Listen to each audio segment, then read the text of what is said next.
Numbers 9.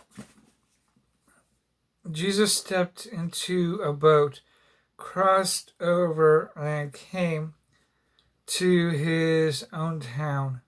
Some men brought to him a paralytic laying on a mat.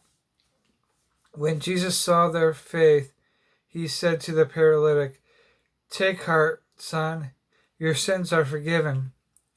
At this, some of the teachers of the law said to themselves, "This fellow is blaspheming." Knowing their thoughts, Jesus said, "Why do you entertain evil thoughts in your heart? Which is easier to say, 'Your sins are forgiven,' or to say, 'Get up and walk'? But so that you may know that the Son of Man has authority on earth to forgive sins." Then he said to the paralytic, "Get up, take your mat, and go home." And the man got up and went home.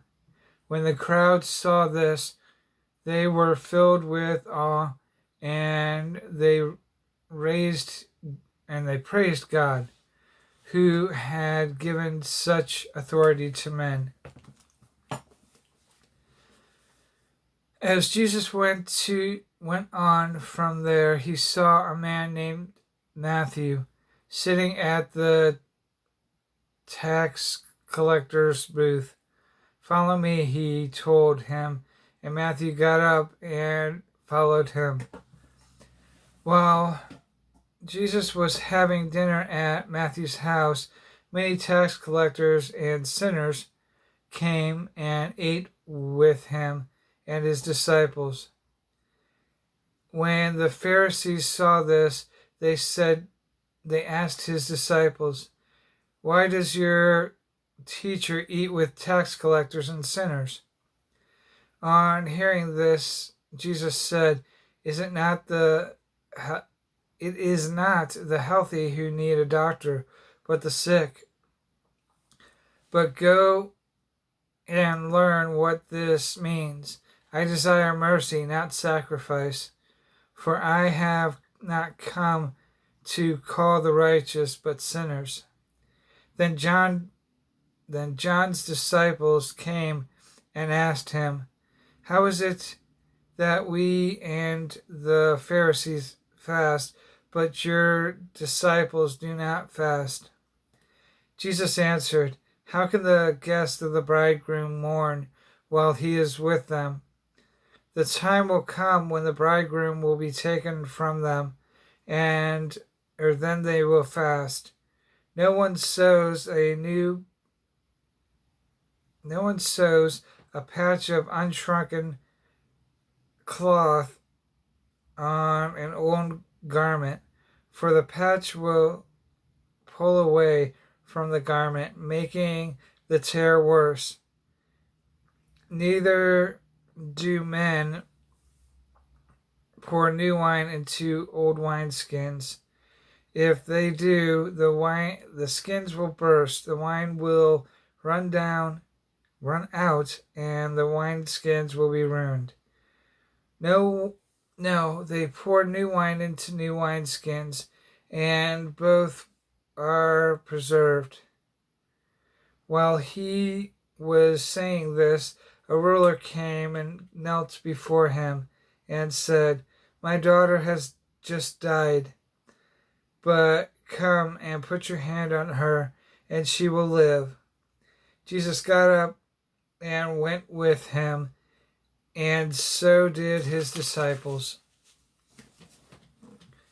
Just then, a woman who had been subject to bleeding for 12 years came up behind him and touched the edge of his cloak. She said to herself, If I only touch his cloak, I will be healed." Jesus turned and saw her. "Take heart, daughter," he said. "Your faith has healed you." And the woman was healed from that moment.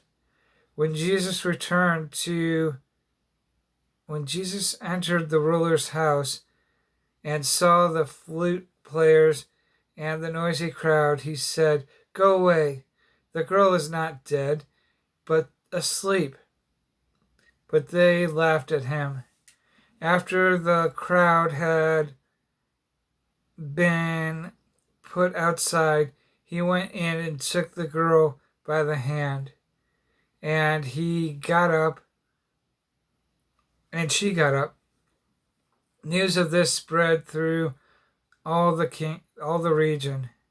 As Jesus went on from there, two blind men followed him, calling out, "Have mercy on us, Son of David."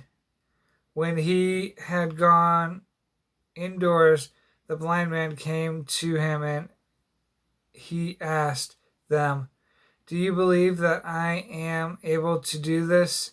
"Yes, Lord," they replied.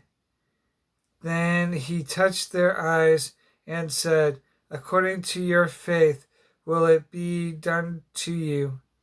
And their sight was restored. Jesus warned them sternly, "See that no one knows about this." But they went out and spread the news about him all over the region. While they were going out, a man who was demon-possessed and could not talk was brought to Jesus. And when the demon was driven out, the man who had been mute spoke. The crowd was amazed and said, "Nothing like this has ever been seen in Israel."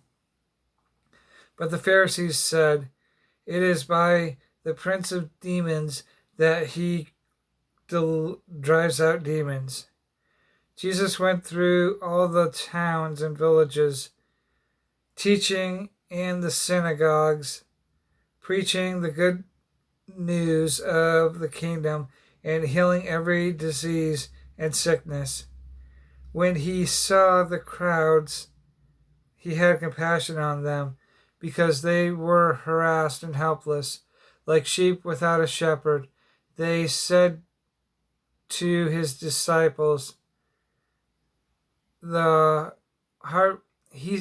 he said to his disciples, "The harvest is plentiful, but the workers are few.